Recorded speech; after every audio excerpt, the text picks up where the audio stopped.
everyone. In previous videos, we have learned about the process of pollination, and pollination is the transfer of pollen grains from anther of the flower to the stigma of flower. Okay. Now there are two types of pollination, self-pollination and cross-pollination. In cross-pollination, we have learned that the pollen grains are transferred from anther of one flower of one plant to the stigma of another flower of another plant of the same species, right? So obviously this pollen grain cannot transfer on its own. Okay, some agent is required in order to transfer this pollen grain from the anther of one flower to the stigma of another flower in another plant. Okay, and these are various agents like air, water. Okay, it could be insects, it could be animals. Okay, so in this video we are going to learn about the adaptations of flower which are pollinated by wind. Okay, and such type of flower which are actually pollinated by wind are known as anemophilous flower. Okay, we will look into that little later. First, let's understand some of the very important points about pollen grains. Okay, so when pollen grain is released by the anther of a flower, this pollen grain must reach stigma in order to perform the process of fertilization. Okay, now, have you ever thought that how long these pollen grains are viable? Okay. Now, what is the meaning of this viability? Viability of pollen grains refers to the period for which the pollen grain possesses the ability to fertilize the female gamete. Okay. So, viability means the period for which pollen grain possesses ability to fertilize the female gamete. Okay. It's not like that, once the pollen grain is released from the anthers, so until and unless it won't get stigma, it will be viable. Okay. If, for example, pollen grain is released from the anther and we want the pollen grain to remain viable for 100 years or 1000 years, that's not possible because from species to species, the viability of pollen grains varies. Okay. So the minimum viability of pollen grain can be seen in these cereals. Okay. The cereal crops like wheat and rice. So in wheat and rice, the pollen grains are viable only for 30 minutes. Then we have most of the plants, most of the angiosperms in which pollen grains are viable for few months. Okay. So from 30 minutes to few months, is the viability of pollen grains. Now just look at the smallest and the largest pollen grain. So the smallest pollen grain belongs to the Myosotis plant. Okay, belongs to the Myosotis plant. This Myosotis is actually a genus. This is the name of a genus. Okay, that's the reason I have written it here in the italics. Okay, so under this, many species are there, many different species. You can check here in the picture. Okay, one species is of this blue color, one species is of white color, one species is of this pink color. Okay, so the smallest pollen belongs to the plants of genus Myosotis. And what is the size of the pollen grain? It is 25 micrometers. Okay. The largest pollen belongs to the very commonly available plant, very commonly seen plant called Mirabilis jalpa. Okay. This Mirabilis jalpa, the common name is 4 o'clock plant. And sometimes it's also known as 5 o'clock plant. Okay. So this Mirabilis jalpa is having the largest pollen grain and the size is 250 micrometers. This plant is Mirabilis jalpa and this is the commonly available plant. In any flower garden, if you go, you will definitely get to see these flowers. Okay, this is very common. And the longest pollen, that means when the pollen is not actually, round or spherical in shape. So the longest pollen grain like this, okay, belongs to another plant called Jostera. Okay. So the complete name is Jostera marina. This is the complete name, Jostera marina, because this plant is actually grown in the marine water, like sea, ocean and all. Okay, so this plant grows in the marine water and commonly it is also known as eel grass, because it looks like a grass. And why it is called eel? Because the plant is like, the leaves you can see here, it's very slender and very thin, filament like leaves. Okay, that's why it is known as eel grass. Okay, so this plant grows in the marine water. That's the reason the botanical name of this plant is Jostera marina. Okay, so Jostera marina is having the longest pollen grain and the length is around 2500 micrometers. So these were some of the common facts about pollen grains. Now quickly learn about the adaptations of flowers which are pollinated by wind. Okay, now these flowers which are pollinated by wind are known as anemophilous flower or anemophilous plants. Okay, and anemophily, the another term, anemophily is the process of pollination by wind. Okay, so anemophily is the process of pollination by wind, and anemophilous plant or flowers are the flowers which are pollinated by wind. Okay, now first adaptation is when the pollination is supposed to be done by wind. Now, like, when you look around yourself, the area is very big, the environment is very big. So when these pollen grains are released by the anther, so what happens is these pollen grains has to reach to the stigma of the same species. Okay, it has to reach to the stigma of a flower which belongs to the same species. Okay, but it might happen that there are many factors, several factors in the environment, and the pollen this pollination process might get failed. Okay, it's not compulsory that every pollen which is released by the anther in case of anemophilous flower will definitely reach to the stigma of the another flower of the same species. Okay, so there are so many pollen grains which actually get lost. Okay, there are so many pollen grains which actually gets lost. Okay, so many pollen grains are wasted. Okay, so in order to in order to overcome this problem, what happens is all these anemophilous flowers, they produce a very large number of pollen grains. Okay, so pollen grains of these anemophilous flowers are produced in very large number.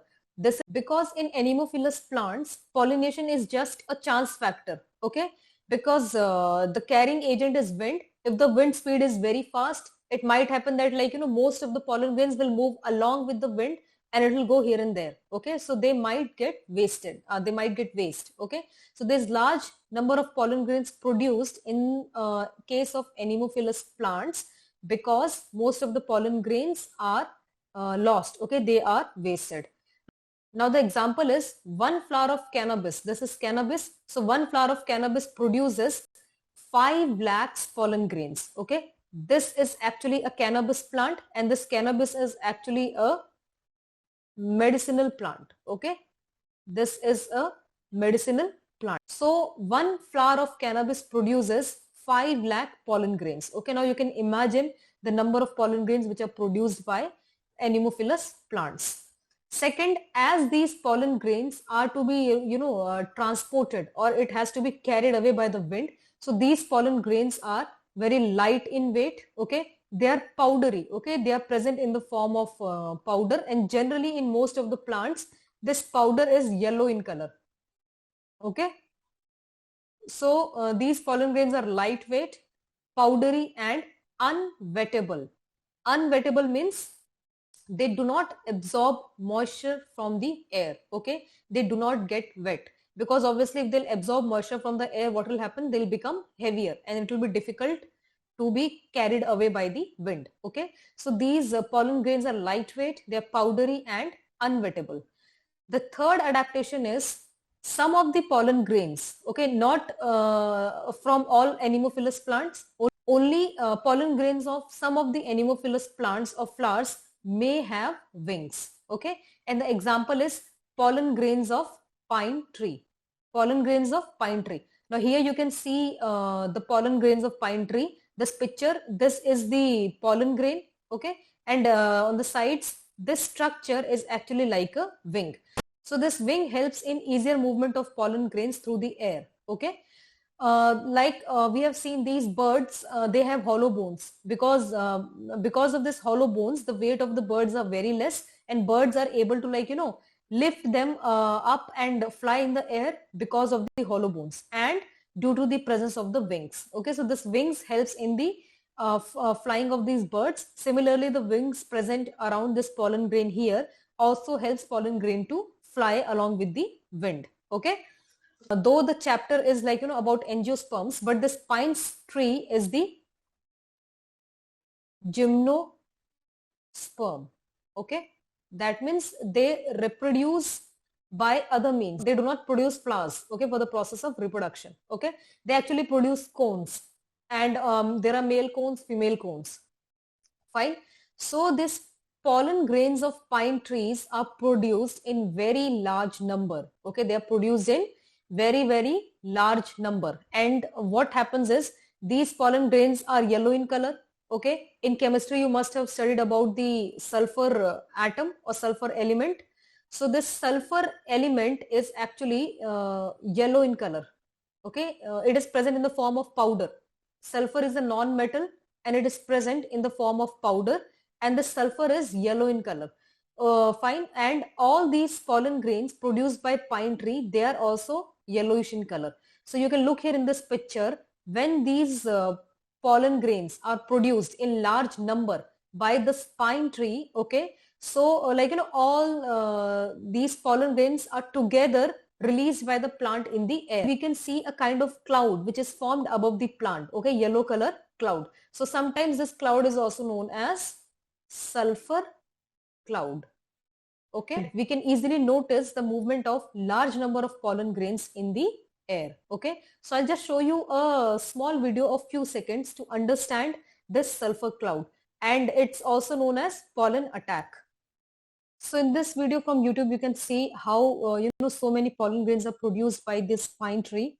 All these pollen grains are yellowish in color, the color of sulfur. It resembles the color of sulfur, and sulfur is also present in the form of powder. Okay, hence it is called sulfur cloud.